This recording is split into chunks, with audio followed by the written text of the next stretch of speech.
Hi, Lit in Comp 2. This is Mrs. Rutan. I am going to be going over the rest of the vocab today via video, as well as some intro activities to help you with our first movie study on Psycho, because I am not able to be in class today due to a sick kid. So yesterday we left off talking about a whole bunch of different film vocabulary, so I want to finish that discussion. You should pull out your film notes right now. If you need to pause the video so you can collect those and have them ready to go, we're going to go back through the rest of the vocab starting with two-shot. Okay, so two-shot is a dialogue technique. So what will happen, and if you want to know more, you can definitely play these videos on your own time, but you'll have the camera bounce back and forth between character 1 and character 2.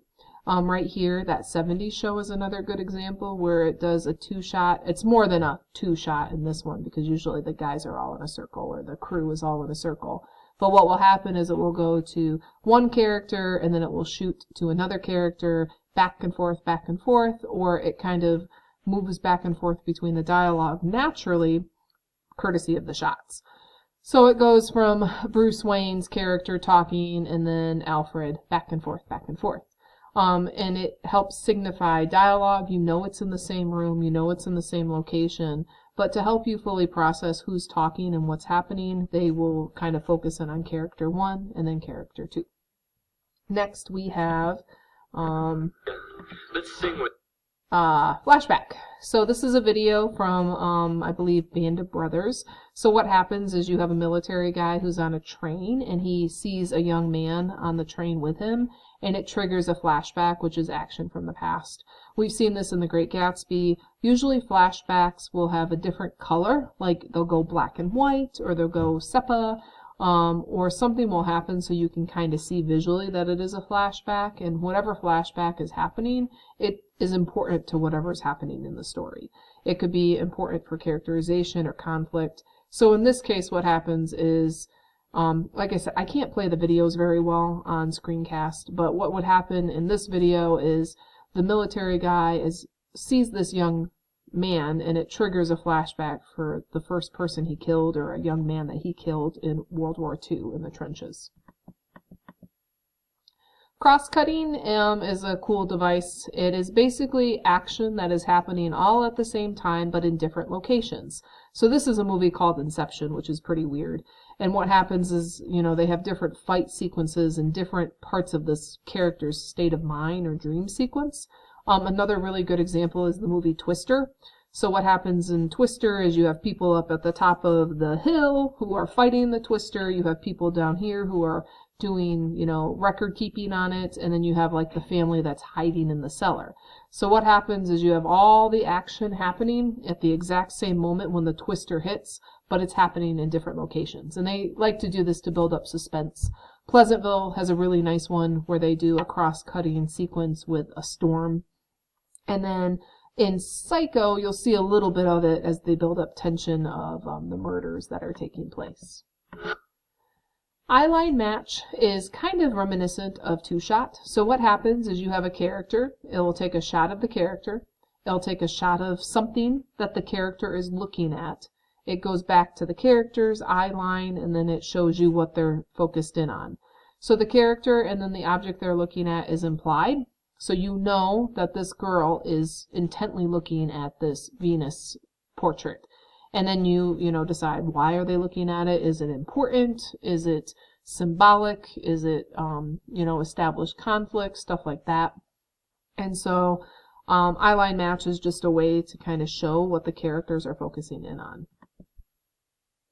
Point of view, and once again, this video is not going to work, but point of view, the best example is Jaws.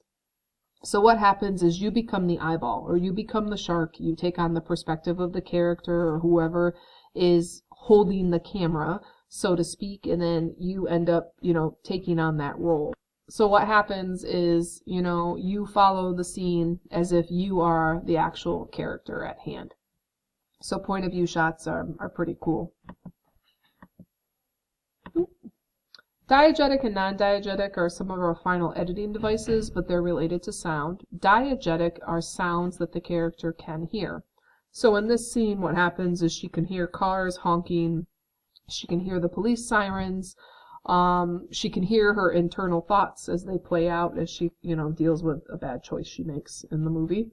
So it's the sounds that characters can hear. So if somebody's screaming and the character hears it and turns around, that's diegetic. What shall the scene?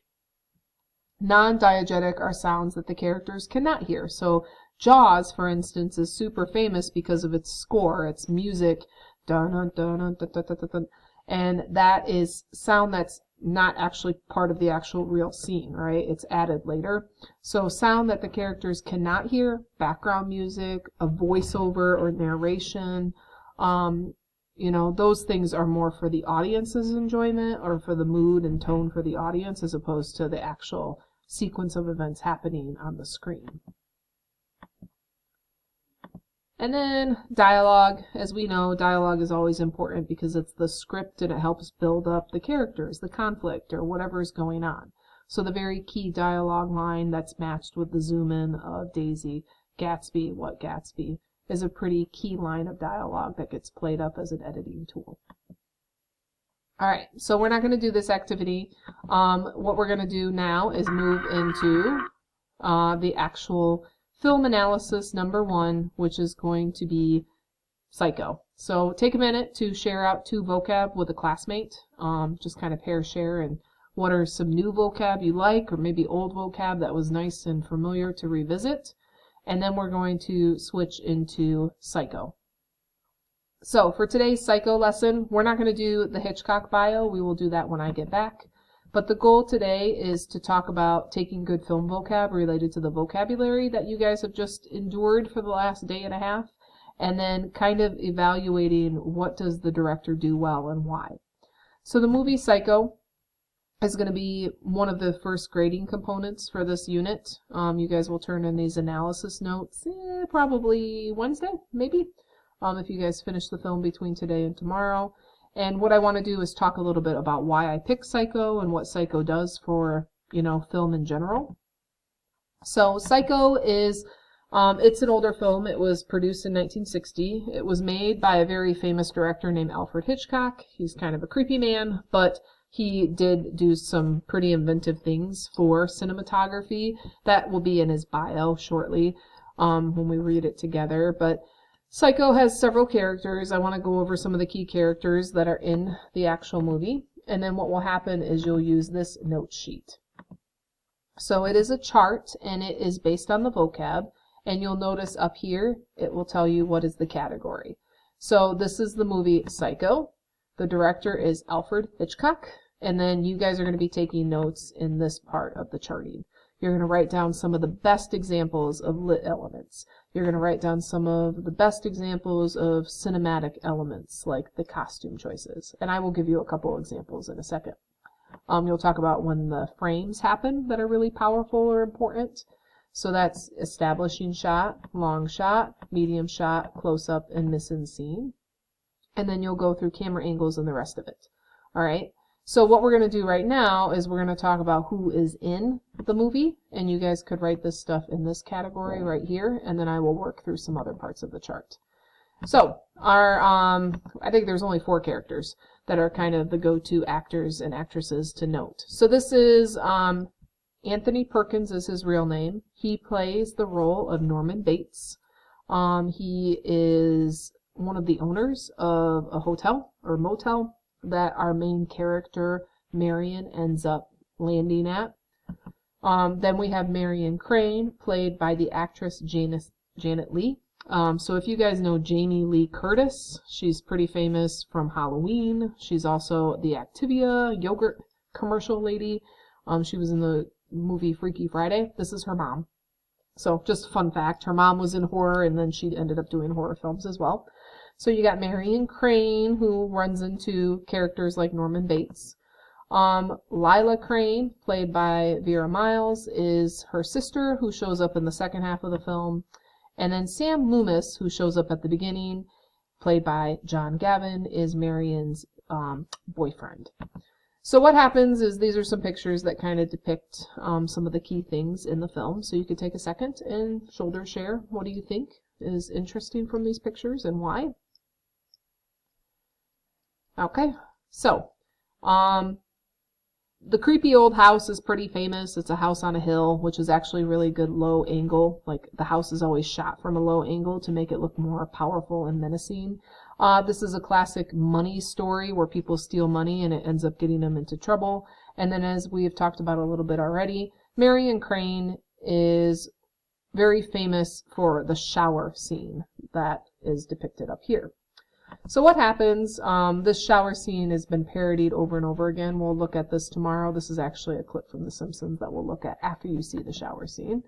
So you have two lovers. The premise of the story is the two lovers open the beginning scenes of Psycho. Marion is having a relationship with Sam. Sam is married. He wants to divorce, but he can't afford it. Or he's paying alimony, I believe, is what's happening. So he doesn't have the money or finances to support marrying Marion. And it causes a lot of conflict for her, obviously. She wants to be married. Marion works at an office building. She ends up getting a hold of 40 grand, which is, I mean, that's an old stat too, so it's probably closer to probably $500,000 now. So she has a whole bunch of money she gets a hold of, and ultimately she steals it. She steals it because she thinks her and Sam can run away, get married, and she can have this life that she's wanted with Sam forever. And she ends up making a stop at a motel, and her fate changes very abruptly. So, looking at the chart, definitely make sure you note some of the actors, or as we do the film more, you'll kind of think about Marion and how she's acted, and characters like Sam and Norman. One of my favorite observations in the beginning of the film is you meet the characters in their underwear. This is a big deal. This is 1960s, all right? So first is it's already setting up kind of a scandalous, salacious situation. And it just kind of shows the characters in a different light. Now, we're used to seeing a lot more than just, a couple kissing in bed. And what happens in this situation is it kind of establishes the character and what they want and their conflicts. And then what's really interesting is later on when Marion makes the tragic choice to steal the money, her underwear turns to black. So I think that's very fitting because, she's making a poor choice. Up here, you'll think about like birds become a little bit symbolic, especially when you get into the hotel of Norman Bates's motel on the hill. You got some really nice missing scene too in Norman's office that you could pay attention to. The high and low angle I just talked about, the house tends to be shot at a low angle to show power. And then later on you'll see some of these other things. The use of lighting is really important, especially as we get into the more dramatic scenes at the motel. You got some really good dialogue too shot between Norman and Marion that I would pay attention to. And then a little bit of zooming and stuff like that, or panning of your location, because part of the characterization is the location of the motel. It's spooky and it's creepy and it's pretty famous in pop culture. And then finally, you could think about some of the dialogue. I call him the cowboy man. He's the one that brings in the money. But pay attention to what he's talking about, because his conversations about his daughter and getting married obviously are pretty irritating for a character like Marion, who really wants to get married and can't. So, hopefully that gives you guys some thinking points or talking points as you watch Psycho. Make sure you're taking notes in the chart. You're just doing this part right now, okay? We'll talk about this part when we get into day 2. So good luck. I hope you enjoy the film and learn something about film analysis.